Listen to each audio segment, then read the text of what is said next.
Hi, and welcome to StampinSmiles.com.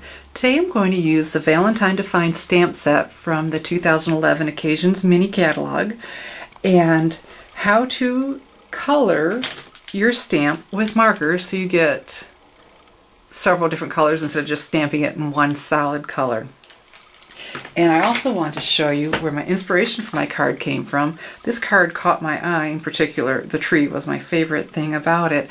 And the card had too much going on for me. I'm a simple gal. So I want to show you my version of the card. So the first thing I did was I had purchased the 3" and 3.5" originals die that's in the Occasions mini catalog, circle die. And I made a new chipboard template. And so this will be right in the center. And so with some with some Dado, I attached it to the back of there because I'm going to do several of these and I just want to let it hold it in place for me so I can do it over and over.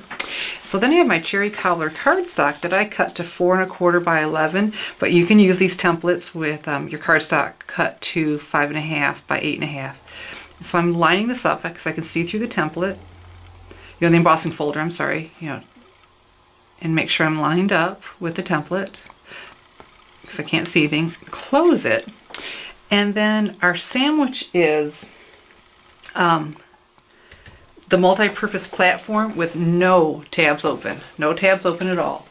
And we don't want a cutting plate. We're going to put our folder sandwich, embossing folder sandwich, directly on there. And then a cutting plate on top. And then just go ahead and feed this through. Okay. And so what this is going to do, the chipboard template, is going to allow me to emboss everywhere but where the circle was in the center. So I'm embossed all around with polka dots and my center is left unembossed. So I could stamp right on there if I was using a different color. But for this, I'm going to layer it with the 3" circle. And the 3.5" circle would fit in there as well. So let's go ahead and show you how to color the back of your stamps. I want to pull this in a little bit tighter, get closer so you can see what I'm doing.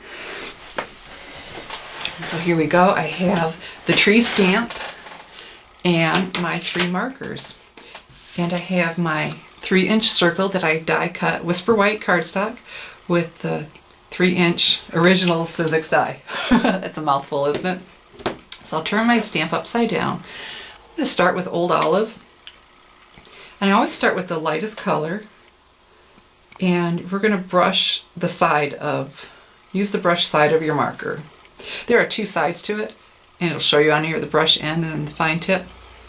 99.9% of the time I use the brush end, and we're just going to carefully fill all of this in. I'm going to avoid the 3 big hearts because I'm going to want them to be cherry cobbler like my cardstock. And the markers are very high quality. You just have to use them properly. If you take care of them, they will last a long time. I don't want to do this and press really hard. People have, because I've forgotten to tell them. Sometimes you know stuff and you think everybody else does, and they'll use them like a Sharpie. It's not a Sharpie. It's just a high quality marker. So just go ahead and fill all this in. Doing all of the leaves, the heart leaves. I didn't even notice them right away that they were hearts. And when I did, I thought, oh, that is just too precious. And I start with the lightest color ink because if I take a darker ink and accidentally touch the lighter ink, it's not going to compromise my marker. But if a light marker touched dark ink, it would get all over there and it just wouldn't be good. Okay, so that's just filling this in. It's a little bit tedious, but it is so worth it. The look is so pretty, and it's certainly easier than trying to stamp all this, clean it, stamp it again, and cut out those teeny tiny hearts to layer on there, and the trunk, and the branches. So there we go. And so next I'll take my cherry cobbler, again the brush end, color in these 3 big hearts. Alright, I gotta tilt this up so I can see what I'm doing.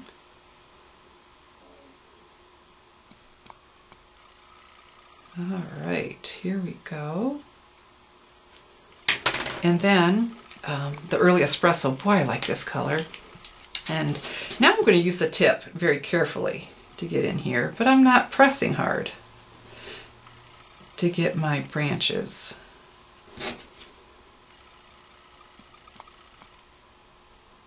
It's going to be so pretty. Now while I've been doing this, dye ink, and these are dye ink, the markers are dye ink dries very quickly. You've noticed that. We've stamped and then we just keep moving on. We don't have to wait for anything to dry. So that's been drying, so we need to revitalize the ink. You know how when you're a kid you'd huff on the glass and make it foggy and write in it? My mom did not make her happy, but but that's what we're going to do. We're going to revitalize the ink by huffing on it and adding that moisture back in, not blowing on it, huffing on it. So here we go. Give it a good huff, revitalize that ink, and then I'm stamping this on my 3-inch die cut circle. And isn't that pretty? All those multicolors, so much prettier than if I had just stamped the whole thing in old olive. And so now this 3-inch circle is going to just nestle right in there in my 3.5-inch unembossed area. And so I won't need any mini glue dots. I can just use snail and put that down a lot quicker. So I want to show you my finished card, my version of the card. And here we go. I just, not as many colors and not as much going on, but I like it. And that's the beauty of them, you know. They call them idea books because they're ideas. We don't have to copy everything just like that, but it certainly gives you a jumping off spot. So if you would like to emboss everywhere but, I have 7 of these chipboard templates for sale. The link is under the screen. You can make your own. They're only $1.99, or you can let my husband make them for you. They're hard on the hands. And you can emboss everywhere but. So go check out that link if you'd like to purchase. You can purchase one, or I have them in ovals and the circles and some rectangles. You can purchase one or up to all 7. So the Valentine Defined stamp set, multicolors on one stamp. Thanks for watching.